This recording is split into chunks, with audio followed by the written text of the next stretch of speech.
Today's guest is Ricardo de Cruz with 7-Step ADAS. Thank you so much for listening and watching Put 'em on a Glass podcast. I appreciate every single one of you that take the time to listen to my show. You don't know how much that means to me. So please sit back, relax, and enjoy 7-Step ADAS. What is good, everyone? This is James, the Ghost Set Killer, and you are listening to watching Put 'em on a Glass podcast. We're going to bring you another information-loaded show this week. This week's guest, who do we have? Hi, I'm Ricardo de Cruz, and I'm with 7-Step ADAS and Complete Auto Reports. Complete Auto Reports. Is that still part of Joe Man? No, that's a shop management system Okay. that you use Okay. to run shops. That's a separate company altogether. Okay. Man, All as right. a Separate company altogether. Okay. Let's talk about your system you've got that's been kind of out there. You've kind of been hinting about it, and then you had a little bit that kind of went away. Now, let's talk about your system, and let's give them some information, brother.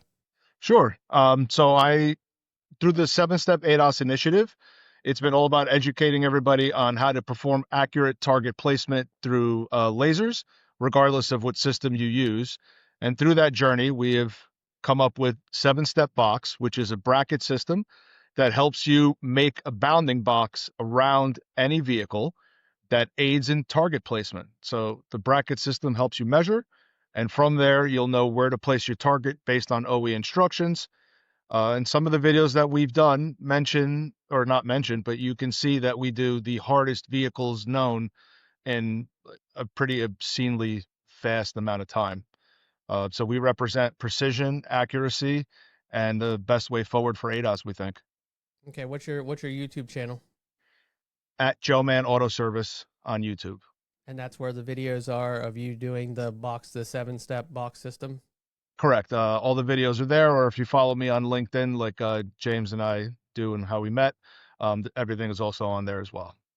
Yeah, LinkedIn is a great resource. If any of my listeners are not on LinkedIn, for your professional life, please join LinkedIn and grow your network. It is a very helpful tool when it comes to needing just seeing what's going on in the business world. My friend Rogelio, he is currently looking for employment, and he is a great, talented individual when it comes to sales and marketing. And so I seen that on LinkedIn and started sharing that and trying to, it's like a community where we can help each other, make sure we stay employed. And if you're looking for an employee kind of thing. So if you're not on LinkedIn, get on LinkedIn, join us.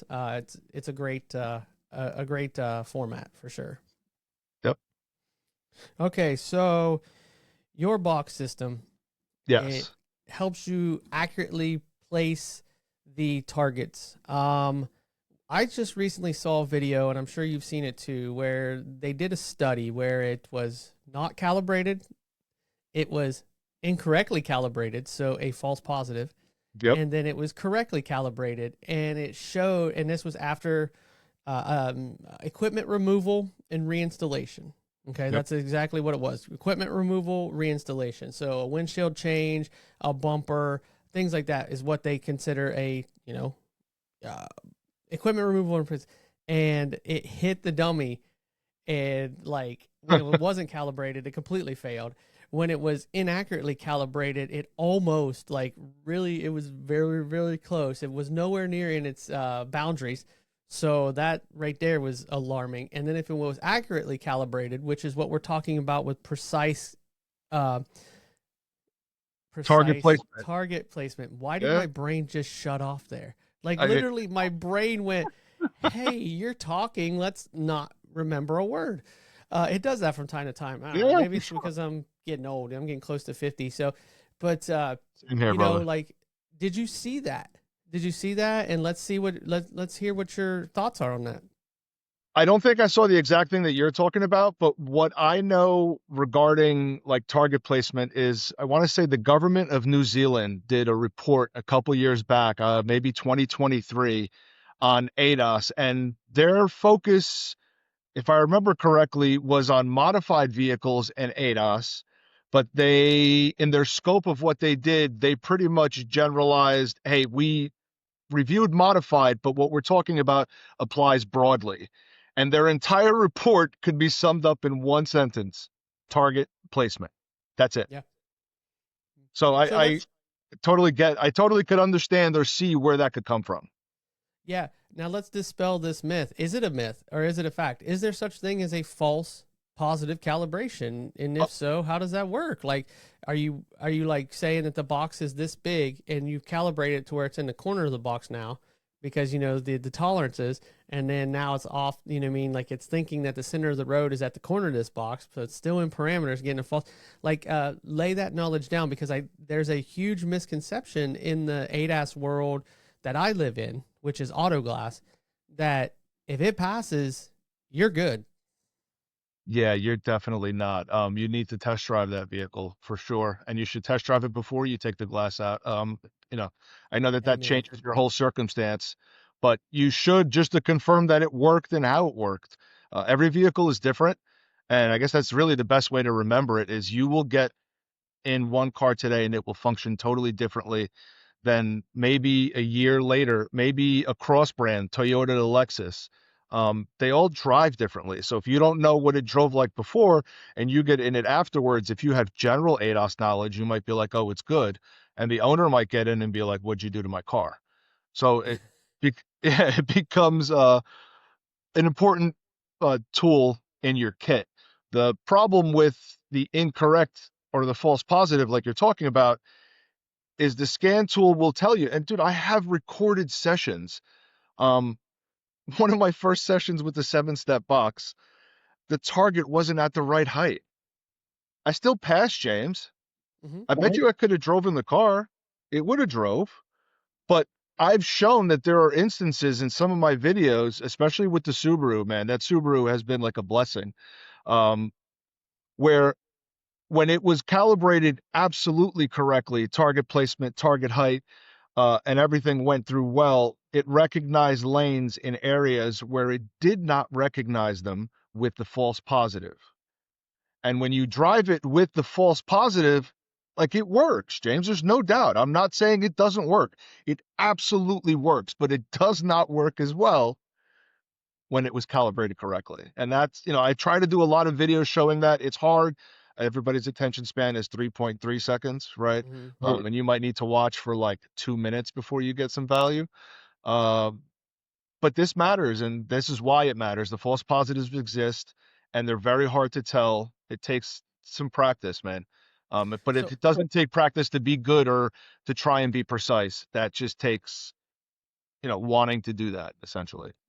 okay, so wanting to do that, that did it goes into environment and different things like that. That more my Yep. mind just went, but reinforce why it's important. We just talked about the study. We just talked about all that. So like if your adaptive cruise control is picking it up, but not picking it up until later, and there's chances of rear end, and there's chances of going off the road. There's chances of like, there's all kinds of things that could happen with a pass. Like you said, it Yeah. didn't pick up lanes that it picked up. So it doesn't pick up those lanes, and it should, because these are safety features, and the insurance companies are banking on these systems working to reduce accidents. Reduce accidents, exactly. But if it's not precisely calibrated, then the accident will still happen, Yeah, for sure. Or sometimes it'll even provoke an accident. And on some of the older systems, is what I think it would become more prevalent. Some of these newer systems, man, they're trying to take too much control of the car, and that's been really interesting to to drive, right? To see like what it's reacting to, and more importantly, why. Like, there's a lot of flaws. I love ADAS. I use it. It is probably the greatest feature to reduce driver fatigue in the Mhm. history of man right now. And it's only going to get better, but please keep your eyes on the road. Yeah, absolutely. Mine's not a newer system. Mine's a 17 Subaru Outback, and I love that system. So that's an And amazing system. That works really well. yeah, I love that system. And you're right, for doing trips and, highway driving, there's nothing better. It's a great system. It reduces driver fatigue. It might not reduce, those blind spots and things. It definitely reduces accidents, backing up, or if someone's in your blind spot and you look and you're like, oh shit, someone's there. Yeah. So Whoops. I think that it works very well. I think it works very well, and it's only going to get better. It's Yeah, not. and that's We're what we're not going hoping. to go backwards, but as we get better, the requirement of precision is also going to increase. Do Yep. you see Oh, that absolutely. changing shop models from what they're doing now, from maybe a mobile standpoint to a more of a brick and mortar? Like, I know, because this is such a touchy topic, you know. I think dude, we're gonna keep changing at a really, really rapid pace, right? So for a while the mobile game took off because a lot of the talented guys were looking for better ways to make money where they would work less with their talents, right? And to them, being a mobile guy, and especially if you figured out programming or component level programming early, like, dude, you were killing it. You could still be killing it now with the right network. You can absolutely do well doing that. But we're moving into this state where everything is getting intensely complex, and it's going to be very, very hard for there to be a general repair facility anymore because we're doing less brakes, we're doing less exhaust. We're not, if we were refurbishing cars, I could see general lasting a little bit longer, but we're exhausting cars, right? Very few people really refurbish their ride and keep it on a long-term basis, and that's going to that along with reducing accidents and vehicles changing in general is going to change the shop forever. Like, it's coming, guys. I hope everybody's ready. We're always going to have glass though, James, so I think that's a Mm-hmm. bonus in general. uh, but essentially what I think is going to happen is we're going to become hybrid models of big shops that are going to have smaller players helping them, because Yeah. that's kind of what we're leaning to now already, right? And the real problem is I think the bigger players don't realize there's not enough of them to service the market. And the smaller players, they just can't catch up. They're being hit from every single angle, from not having enough marketing to get dollars in the door, for to not having access to people because A, maybe they don't pay enough. B, there's just not enough trained pool, even if they wanted to pay enough. Um, and then you take that with ADAS and just the evolution of how hard it is to diagnose a car without experience. Like, I'm so Mm-hmm. grateful for my experience, right? Like, it's what had given me a career and allowed me to go anywhere and work. And that takes a while to get to. You can't just wake up and be that person. I get my ass kicked every day, right? Mm. Like, it doesn't change. You just get less significantly Yeah. as you Yeah. get. But this collision's coming for us, and we're not prepared. So I think it's going to be interesting going forward, like how everybody adapts, because we're all fighting for survival, but I don't think everybody realizes we need each other more than anything else.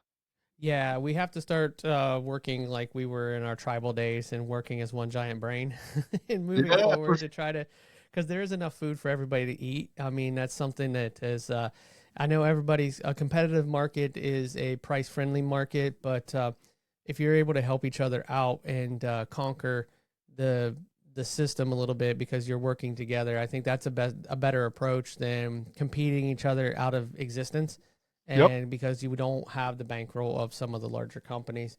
So that's a very good point. Like, you know, lean on each other. One thing I'm noticing, and you've had a couple videos on it, was the Nissan Rogues and things in 25, and I've been hearing about some 25 Acadias. Um, the systems aren't able to, the aftermarket systems are not able to get into these past these gateways. Yeah. What are you seeing as far as, like, obviously right to repair has to come into there somewhere, right, to where they have to release that to the aftermarket, or no? Is anybody gonna show up and help us out? I did a video on the Rogue. I think this was like in 22 or 23 where I first ran into it. And I had done Nissans up until that point without an issue, but now I'm like, why can't I do this Nissan? Like, what happened here? And there was no aftermarket tool that could do it.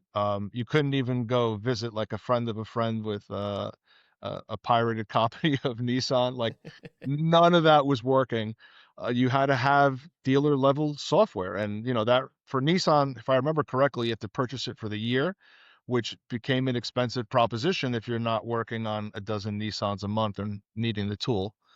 Um, so I think that poses a major challenge, right? Because how do you streamline that? How does the aftermarket get access to be able to repair these cars for their clients because dealers aren't interested after they're 5 years old. They And may, dealers aren't interested if they have aftermarket glass. yeah. There's another like the dealers become less and less. It's funny. Dealers will sell them aftermarket parts though, Yes. right? Like that's a funny little loop how that comes through. Yeah. The It's dealers will actually install aftermarket parts from Advance, from AutoZone, from Napa on a customer's car, so especially if they don't have one in their parts room, yep. because they don't stock all these parts on a customer's car and pass it. But when it comes to glass, you show up with an aftermarket part, it's a big no-no. They're not even going to touch it. But yet you can't get into the system because even where AutoAuth brought Nissan aboard, there's still some 23 to 26 rogues that even AutoAuth can't get to, Yeah, AutoAuth can't even pass the secure gateway. So I mean, it's definitely, if we work together, maybe we can make enough noise about the right to repair to where these aftermarket tooling companies that we depend on our scanners. yeah, I mean, absolutely. There's no doubt. I have three of them, right? Like I need them. They need to work. But you also, at this point, if you don't have OE access or the ability to turn on an OE subscription within an hour, that's a detriment to your business, right? I would think if you're doing diagnostic and you're serious and you're doing ADAS, there's no question you have to have access instantly. yeah, and sitting on hold with a manufacturer of an aftermarket scanner for 45 minutes Oh, for it's them to the tell you worst. that we can't get to that past that gateway, that you have to have the OE software to do it.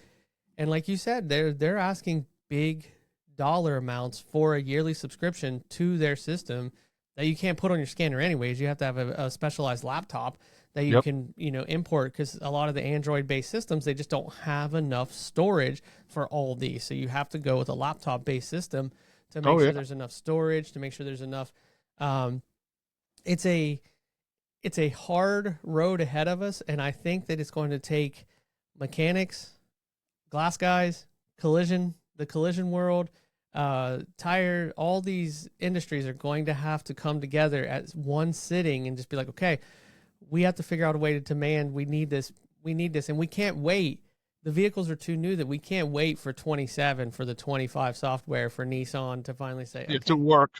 yeah, to work. To like, okay, you guys get to work on the tuna cans that have been put through the ringer, because people are driving hundreds of thousands of miles in a year. I Of remember I've course. seen one of the oil field trucks came through, and it was a 25. I'm sorry, it was a 24, and this was in September 24, and it already had 175,000 miles on it, and I'm Wow. like, what? And it was like not even a full year old yet because it when it was released. I think that it's an interesting, and it's not all doom and gloom, because so far our industries, Microsoft put out that top 40 to be replaced by AI and the top 40 least, and all of our industries are in the least We're in column the least, yeah, because we're too much because manual labor. manual and specialized labor, like Yes. Yes. without to do a calibration through AI, without a bay that just you drive the vehicle in and you get out and it does all the, could you imagine how many hundreds of thousands of dollars something like that would cost? Oh, dude, some No. of the systems out now that like are semi-automated like that are 150 to $250,000, and I heard they're not even that fast, right? Like Yeah. And, it's and they're not even that it's accurate. disappointing. If you're gonna spend 200 grand, I want to be able to drive on and drive off. Yes, and I'm hearing they're not even that accurate. Like the measurements have been off, and then let's say somebody Scary. bumps, yeah, and then someone bumps the system or something, Yep. and then it's like off a little bit without realizing it because it's in a shop environment. Yeah, So things can happen, things fall into that's something. you hit something right there, James. Shop environment. The shop environment has to change. Has Yeah, to change, right? Like we have no choice. If you're going to be a shop and you want to survive between doing basic diagnostics, ADAS, and repair, the shop environment has to change. and how does it have to change? So you're going to need clean space, right? Like to do ADAS, they recommend what, a 30 by 50? Okay, you can cut that a little bit if you're going to be brand specific, quote unquote. But you're going to need a space at least that size. I have one, right? Hmm. you're going to need 1 to 2 to 3 lifts or maybe more, depending on what your story is. So, like that 3 or 4 bay shop, or maybe even 8 bay shop in a row that you used to see in town, you can't operate out of that anymore. You need a warehouse right now, right? And your warehouse needs to be no less than 4,500 square feet. You need a ton of parking. And ideally, you need like 8,000 square feet. How does an individual in the glass industry survive that?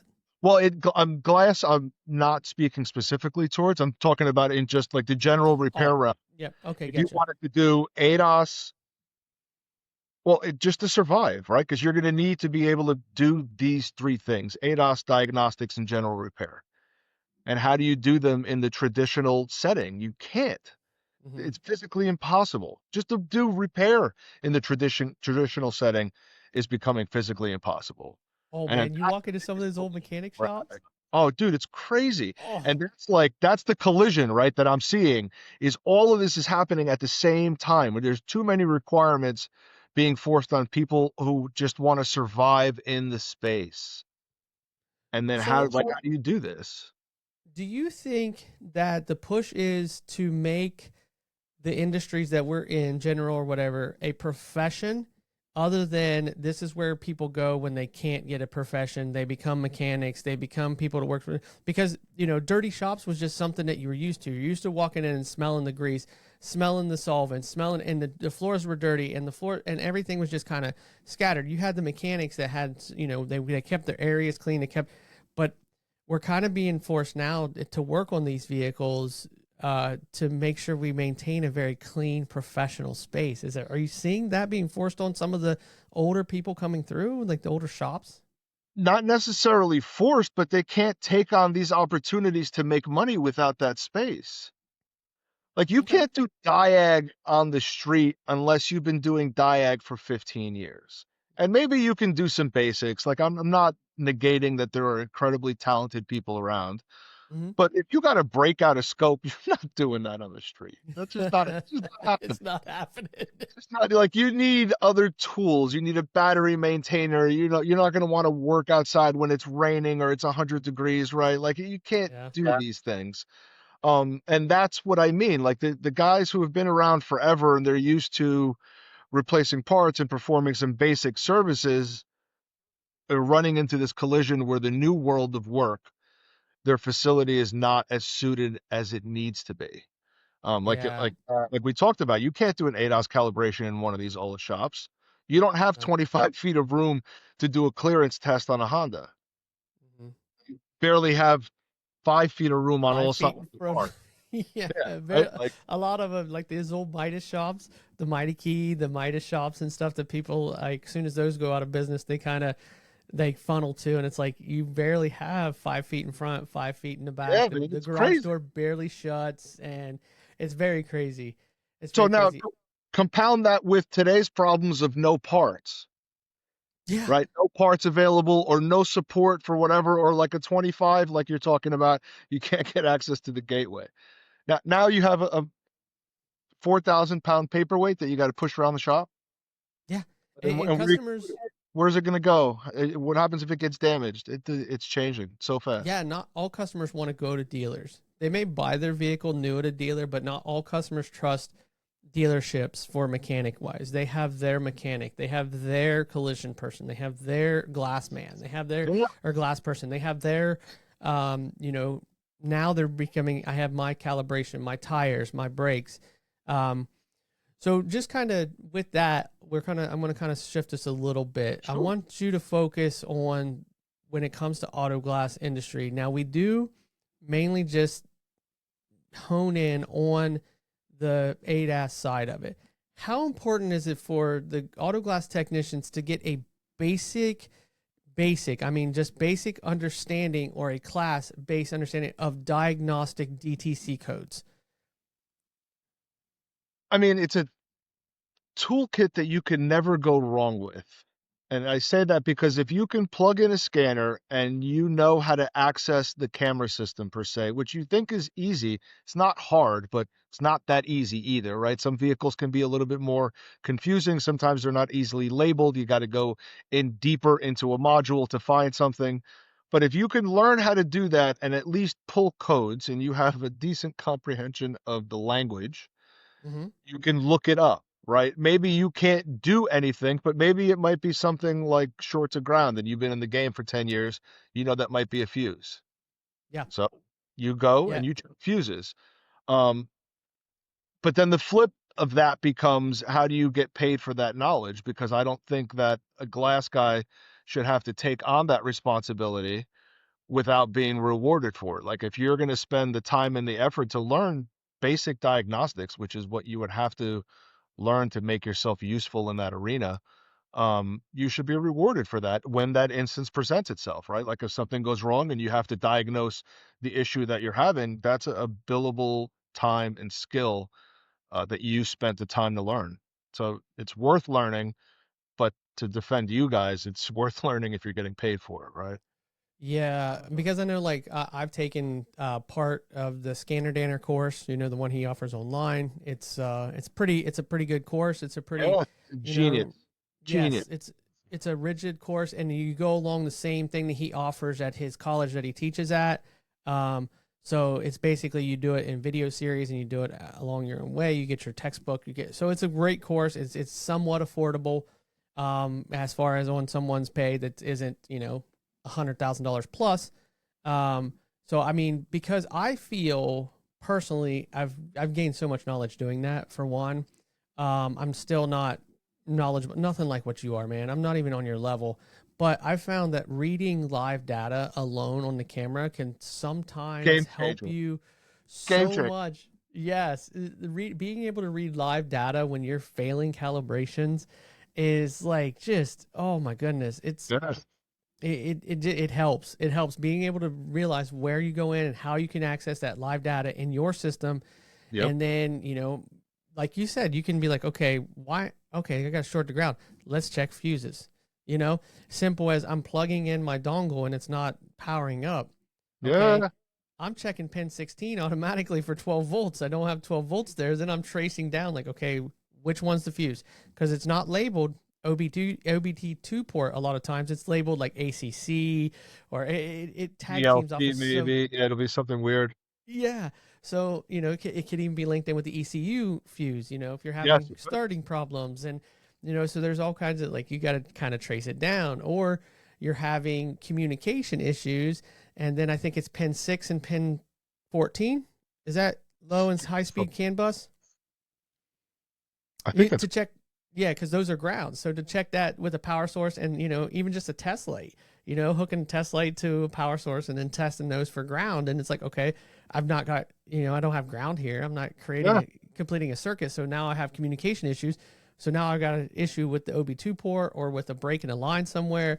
I think that understanding that will help with the precision and realizing how precise these things have to be. Because it brought to light a whole new world to me, just realizing that, dude, those little wires with that camera hanging get just a little dislodged inside of that Yeah, the room your whole plug. Oh my God, you got all kinds of issues. And then if you can't find it, now you're sending it to the dealer and they're telling you the camera shot, and then they're able to diagnose it down to the plug, but yet they're still charging you. It's all kinds of craziness that if you have a basic understanding of some of these things, that'll help you grow your business. But the block system you have for precision, I think would work well if you understood the DTCs as also. yeah, it would the whole goal of accurate target placement is to eliminate a variable from your diagnostic window. Right. So you have a diagnostic checklist. I'm sorry, window was the wrong term, but you have a diagnostic checklist of things that can go wrong. Right. And performing an accurate calibration is one of them. And I say this as somebody whose first Subaru took them like 6 hours to calibrate. Like that thing was horrible. Yeah. But what did it teach me? The target needs to be in the right place. The Uh, lighting needs to be right. The the targets light, need like, to be right. well, you know what's funny about the lighting is if the lighting was right all along, guess what was wrong? Your target placement, right? Yeah. So Yeah. the whole goal of being able to place it correctly on the first try, and even if you make an adjustment because you were rushing, quote unquote, you came back, you double checked the second try, is I know now it's not the target. Like we're done. That target is definitely in the right place. That is the least of my issues. Whatever's going on is related to what is trying to hit that target.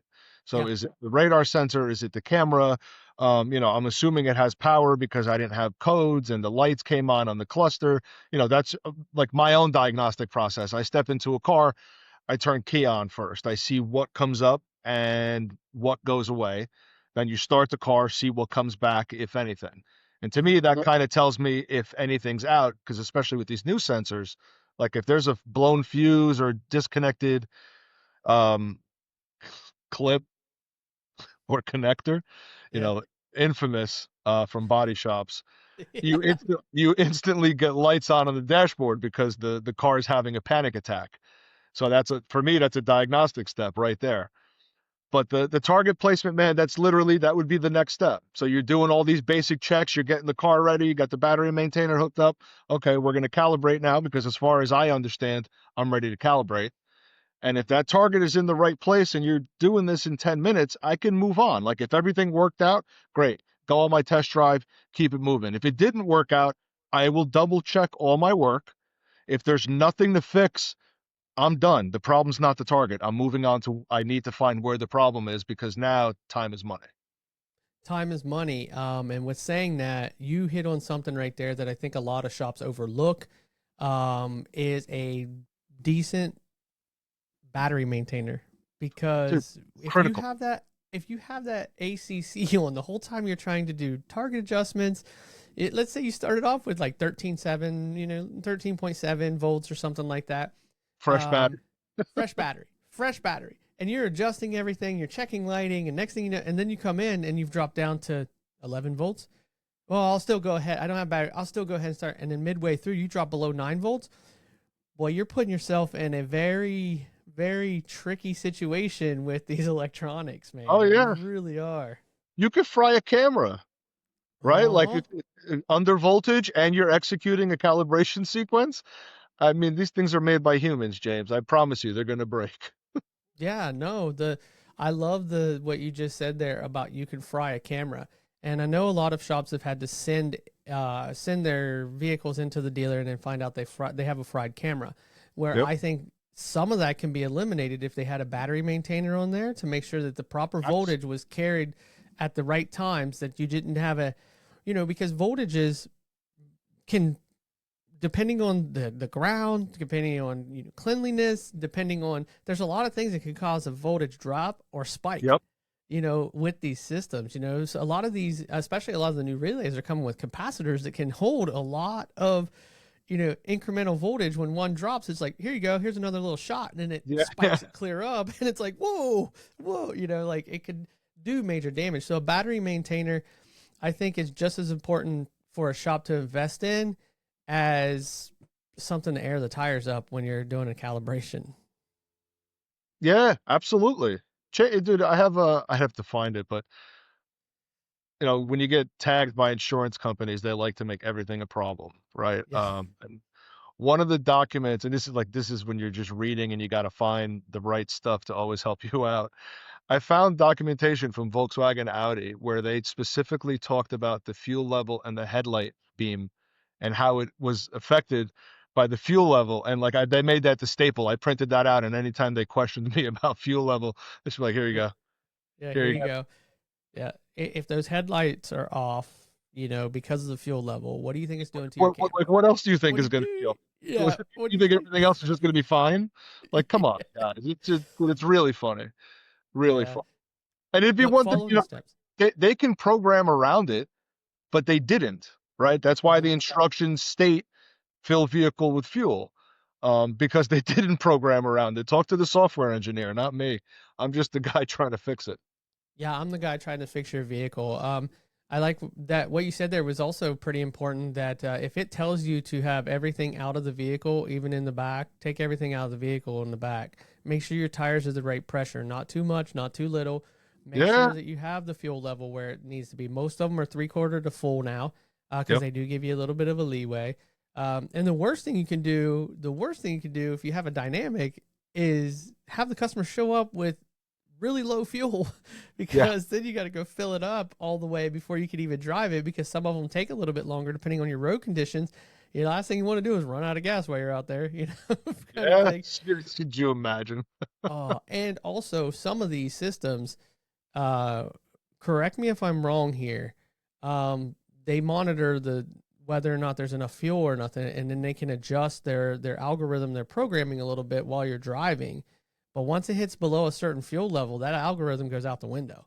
So that's Oh, why I you have didn't to know that. start with that fuel Wow. level, right? That would make sense. But I think I don't even, if you breached a fuel level that it had, I would just imagine it would cancel the calibration. It would Yeah. probably be obnoxious too, like you wouldn't even know at first because the fuel light might not come on, right? Imagine it was like a quarter, right? And you're just at Yeah. the quarter line. Oh man, that would be annoying. Funny though. Yeah. Yeah, and maybe I'm wrong about that. I just, for some reason, I'm thinking I've read that or heard that somewhere. But and why put yourself in the situation where that could potentially happen? Just have the Yeah, customer show up with enough fuel, or put enough fuel in it, and turn your receipt into the insurance company to be reimbursed for that fuel. Because there are position statements on the fuel level, right? yeah. Yeah. Oh, the position statements on the fuel level, no, but No. it's in instructions. Okay. It's in So you can print instructions. your instructions off and give it to the insurance company with the gas receipt saying this was too low, so we need it because you don't want to be paying $60 for a fuel fill up and the customer be like, well, I don't have to pay that, and then you're kind of Yeah. stuck with that $60, kind of thing. So I mean, we usually let everybody know ahead of time, but it's in nearly all camera calibrations. You'll find it in there in the prerequisites. The only time you will not find it in there is when they put it in the wheel alignment um, oh prerequisite. So I've seen that on Audis where you go through and I'm like, wow, like this car's so picky about everything. They don't want a full tank of gas. And yeah. then you find the wheel alignment instructions, and guess what the first one is for wheel alignment? Hey, fill that gas tank with fuel. And then when you go back to like the camera, what does it say as the first requirement? Wheel alignment, Wheel right? So they're alignment, yeah. telling you to fill it with fuel, just it's in the wheel alignment instructions, not here. That's Sneaky, why sneaky, reading is so sneaky. critical, dude. Reading you know, is very, very important that you learn how to look for stuff. And you actually, especially in the beginning, your first few years, you should be reading more than doing. Yeah. Only because all of your comprehension will start to click from all that reading. Like that's what brought me here, right? It was just you keep reading until you're like, I can't look at words anymore. And then you go out and you do it. The wheel alignment check, um, I'm seeing that being a question to ask more and more, especially like Stellantis and Dodge. One of the very first things when you go to do a camera calibration is the vehicle in line. You can choose yes or no, and a lot of the shops might not have. And this is kind of a product ask if you've heard about it or whatever. But a lot of shops might not have the ability to check an alignment. They don't have that Sure. in their ADAS system. Yep. Have you seen that thing that hooks to your phone with the app and you can check each wheel for, to make sure it's in line? I've seen it advertised. I'm just always wondering, like, how well does that work? Like, is that something we can rely on? Or is it something like, okay, we're going to start investing in wheel liner, like a check, like the Hunter system to check your wheel alignment where they put the wheels and you roll it 3 inches and then 3 inches Yeah, you do that. to check alignment. So what are we going to have to invest in, I guess? Because it's going to be more and more, right? With the wheel alignment needing to be checked before you do a camera calibration. I'm I want to say yes, but the wheel alignment is just this, it's the strangest concept to evolve from, right? Because especially in glass, James, from your scenario, let's say car has 30,000 miles and like you drove it around the block, everything works. Windshield has a huge crack in it, but everything works, everything's fine. You come back, you park it. There's nothing wrong with the car, right? It's not like it got into an accident and we've now had an impact of energy. The Mm-hmm. only impact of energy was on the glass. So in your scenario, like I could imagine it being just useless for you to have a wheel alignment performed. The car's got 30,000 miles. You personally drove it around the block. It's not veering to try and hit a curb, right? It's driving like you would expect. what value does a wheel alignment have? I think part of the requirement for the wheel alignment became they wanted the ability to have the wheels tracking correctly. So whatever apparatus you were using to perform the calibration was mostly in line with the car based on how wheel alignment was done. And if you think about the early ADAS systems into now, like they're evolving into hyper wheel alignment machines, which I grossly think is a waste of your money, but that's a different conversation. Mm. But they're basically using that concept and methodology to establish the center line. So to them, it's, hey, the wheels need to be really straight because when they're really straight, we're going to get accurate target placement. And they're Mhm. not entirely wrong, right? So based on even what we do, the 7-step box and everything I've learned about ADAS, dude, having a wheel alignment is important, but I deal in accident vehicles, right? Or I have, if a car came in here and it had a suspension replacement and it needed an ADAS calibration done, I'm clearly getting a wheel alignment. Like there's something was wrong with the car and I want to verify that we're good. But in like your scenario, I can see it just being useless, and especially with the 7-step box, not to throw that one in there, but I had no Yeah. choice. If the car is in decent condition and the alignment is mostly within spec, we're going to help you get the calibration done correctly, which is really what matters. And the wheel alignment in that scenario almost becomes irrelevant, right? And I want to make sure everybody understands I'm a firm believer in wheel alignments. I don't even have the machine here like James spoke about, like some shops don't have it. We don't have it. I've relied on another shop to help me through it the entire time. That's how much value. But I have a proof. I have a sheet of proof for every car I've ever touched. Nice. Nice. Because I know that if you the shops that have added ADAS, it was not all of them was a hard sell, but most of them was a hard sell to start doing ADAS. Like that's should be a specialty thing. It's not our problem. We're going to put the glass in, and someone else could